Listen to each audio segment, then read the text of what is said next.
Os conflitos estão por todos os lados. Permeiam tanto o ambiente pessoal quanto o profissional, pois sempre que houver convivência, teremos divergências de crenças e ideias. Grande parte das pessoas costumam ver o conflito como algo negativo, e isso é compreensível, uma vez que esse é o desfecho mais comum na maioria das vezes. A palavra conflito vem do latim conflictus, que significa choque entre duas coisas, embate de pessoas ou grupos opostos que lutam entre si, ou seja, é um embate entre duas forças contrárias.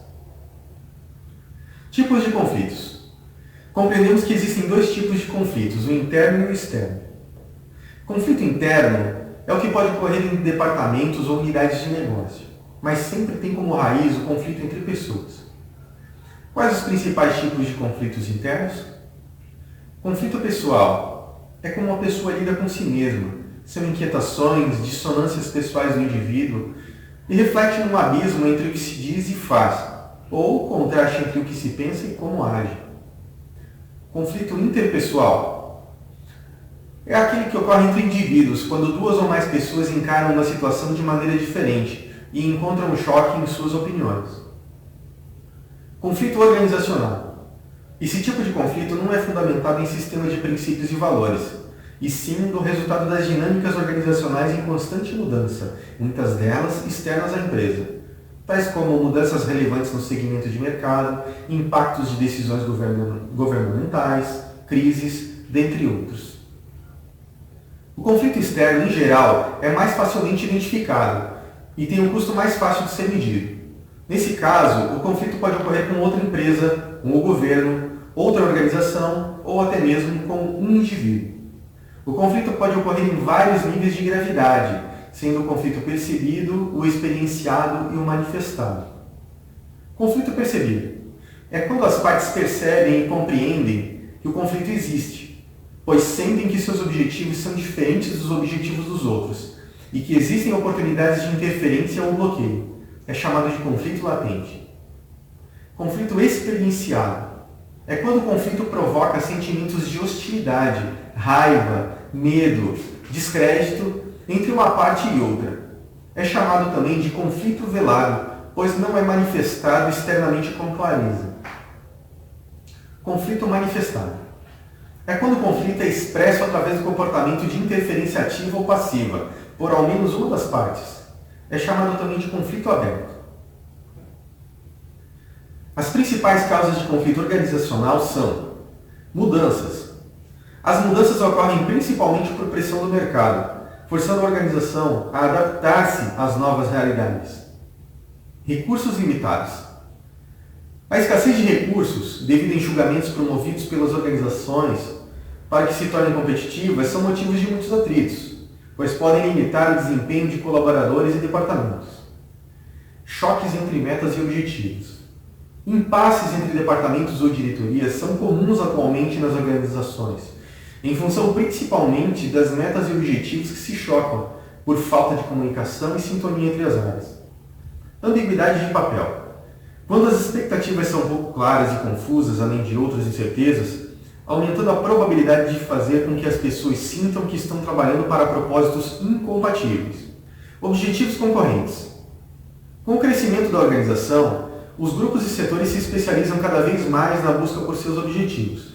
Dessa forma, cada grupo realiza tarefas diferentes, focando objetivos diferentes, relacionando com partes distintas do ambiente, ou seja, surge a diferenciação, objetivos e interesses desiguais dos demais grupos da organização.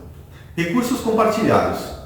Os recursos organizacionais são limitados e escassos e a quantidade disponível precisa ser distribuída e alocada entre os grupos da empresa, de forma que, se um grupo aumentar sua quantidade de recursos, outro grupo perderá ou terá de abrir mão da parcela dos seus.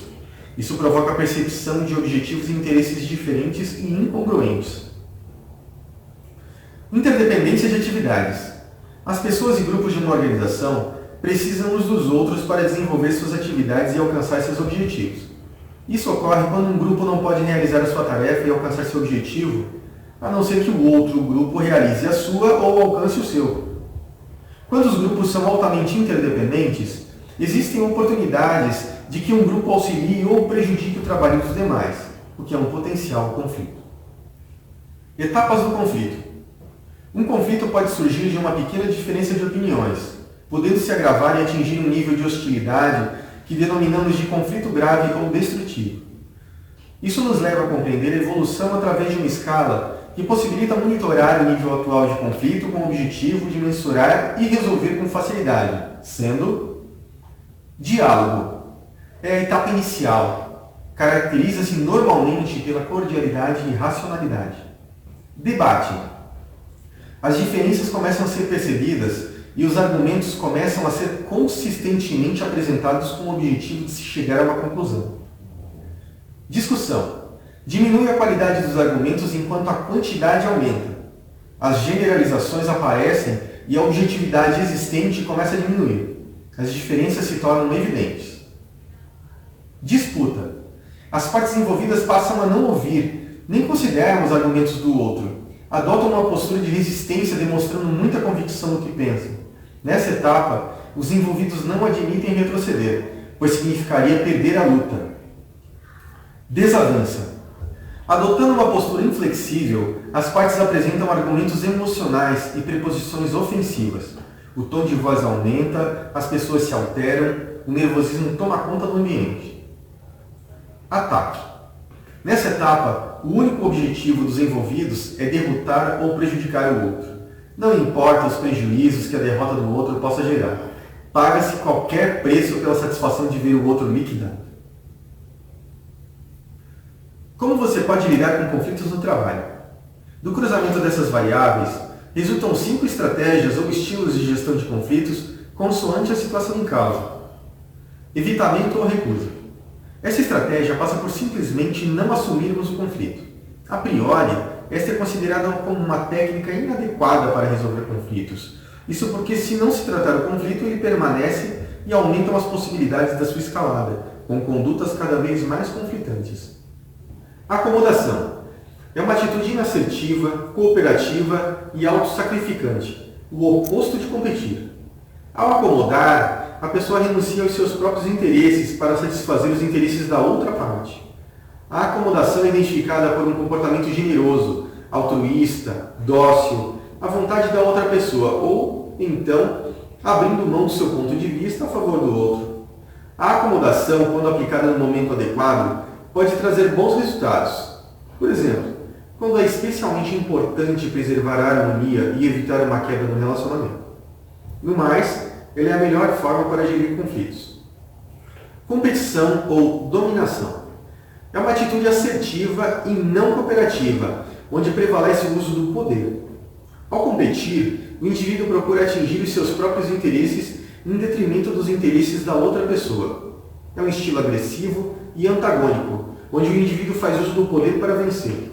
A competição pode significar proteger seus direitos, defender uma posição na qual acredita ou simplesmente querer ganhar. Compromisso ou acordo. Essa estratégia pressupõe que as partes se disponham a ceder em alguns dos seus interesses, obtendo um resultado positivo e satisfatório para ambas as partes. Assim, na impossibilidade de satisfazer completamente os objetivos de todos, tenta-se manter o relacionamento e alcançar objetivos parciais. Colaboração. É o método mais integrador de resolução de problemas, já que aceita os interesses de ambas as partes e identifica com clareza os seus motivos e objetivos. Permite, assim, criar um clima de confiança, de compreensão e de respeito mútuo por todos os implicados no conflito. Pratique essa ideia. Mesmo após a resolução dos conflitos, a empresa deve estar atenta às consequências que podem surgir. A depender de como a situação é administrada, um simples momento de tensão pode sair do controle e se tornar complexo ou mais abrangente do que deveria. Por outro lado, se gerida corretamente, um momento de tensão também pode ser visto como oportunidade para os envolvidos e para a empresa, inclusive para incentivar o aperfeiçoamento da equipe por meio de cursos, treinamentos ou para a implementação de atividades que promovam o bem-estar e a convivência saudável entre todos os que fazem parte da organização. Isso pode resultar em mais motivação da equipe. Os resultados podem ser positivos e impulsionar maior produtividade no trabalho, na oferta dos serviços ou produtos e, consequentemente, na expansão do negócio, maturidade da equipe, e saber utilizar as opiniões distintas como oportunidade de aprendizado. Pratique essa ideia. Manter as discussões saudáveis é importante para que a equipe trabalhe de forma harmoniosa. Consequentemente, as tarefas são melhores executadas quando trazem melhores indicadores de desempenho, e assim o sucesso da empresa. Há várias formas de controlar, minimizar e evitar conflitos na sua empresa.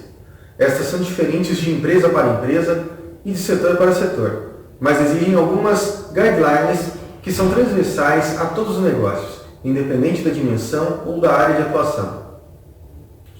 Incentive uma comunicação aberta. As grandes empresas e o mundo corporativo há muito que colocam essa regra no local de trabalho. Diálogo aberto entre todos os departamentos e pessoal. Implementar uma política de comunicação aberta e incentivar o diálogo entre os colaboradores é muito benéfico na gestão de conflitos. Há pequenas diferenças que, com uma conversa clara, são facilmente resolvidas, sem a necessidade de chegar a um problema maior. Elimine os ruídos na comunicação, pois essa atitude por si só vai prevenir diversos conflitos. Melhor do que corrigir algo que deu errado é evitar o erro. Sendo assim, busque centralizar as informações. É essencial que todos os colaboradores recebam as mesmas coordenadas e possuam também acesso aos dados pertinentes da área de atuação. Mantenha as emoções fora da discussão. No caso de haver uma discussão, evite que as emoções aqueçam de forma demasiada. Somos todos humanos e em caso de conflito pode ser difícil separar o racional do emocional. A gestão de conflitos passa por incentivar os seus colaboradores a serem objetivos e a não deixar suas emoções interferirem na conversa. Se for necessário, afaste-se com seu colaborador do centro da ação e deixe-o acalmar-se antes de prosseguir com o debate. Busque sempre a causa raiz do conflito. Ao se deparar com um conflito, não gaste seu tempo para resolver apenas as consequências. Procure sempre buscar qual foi a causa raiz do problema. Assim, uma vez resolvida, é bem provável que aquele momento não se repita.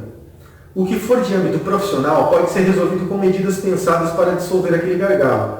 Quando o problema for pessoal, é preciso que você entenda a dor do colaborador e busque por alternativas que sejam confortáveis para ele e proveitosas para a empresa. Dê feedbacks. Mais do que apontar a direção, um líder percorre um caminho lado a lado com a sua equipe. Acompanhar as tarefas, o desenvolvimento pessoal e o nível de satisfação do seu colaborador são pontos fundamentais. Dê feedbacks constantes para os membros de sua equipe, sem deixar de dar autonomia para que eles realizem as tarefas. Use ferramentas para ajudá-los a fazer esses monitoramentos de desempenho. Incentive o brainstorm. Para que a comunicação não seja suprimida, as pessoas precisam sentir que têm voz. Por isso, incentivar a equipe a fala é uma boa atitude. O espírito é respeitar as opiniões, mesmo quando elas não sejam aplicáveis. Trabalhe as situações de maneira que a manifestação de ideias seja positiva. O brainstorm funciona dessa maneira. Anotações fragmentadas dão forma a uma estrutura mais clara em relação à pauta. Por isso, tenha todas essas anotações sempre acessíveis. Preste a devida atenção a ideias e sugestões. É comum haver conflitos quando uma das partes sente que sua opinião não está a ser levada em conta, ou porque tem alguma sugestão que considera benéfica e a empresa não está a ouvi-lo. Os seus colaboradores são valiosos e as suas opiniões também. Por isso, ouça-os e incentive-os a participar ativamente com sugestões e ideias. No caso de achar que não são adequadas à sua visão, explique racional e calmamente o que gosta e o que não gosta, e as razões pelas quais tais ideias são ou não adequadas ao contexto. Crie um local de trabalho divertido. Um local de trabalho descontraído e divertido pode mesmo ser a melhor arma de gestão de conflitos. Ainda que o trabalho que os seus colaboradores têm pela frente seja importante e de grande responsabilidade, pessoas motivadas e descontraídas trabalham melhor do que pessoas estressadas e pressionadas. O riso é uma arma poderosa e pequenas brincadeiras são, em vez de distrações, forma de aliviar a pressão. Estimule a cooperação e o trabalho em equipe. Criar oportunidades para que os seus colaboradores se conheçam melhor é meio caminho andado para que a comunicação entre eles flua. Atividades de team building e eventos de entretenimento destinados a seus colaboradores são certamente benéficos e tendem a aproximar os colegas de trabalho, criando relações de confiança mútua e a tornar o local de trabalho um espaço criativo e agradável de cooperação profissional. Esperamos que tenham gostado do nosso vídeo. Agradecemos a sua participação e até uma próxima.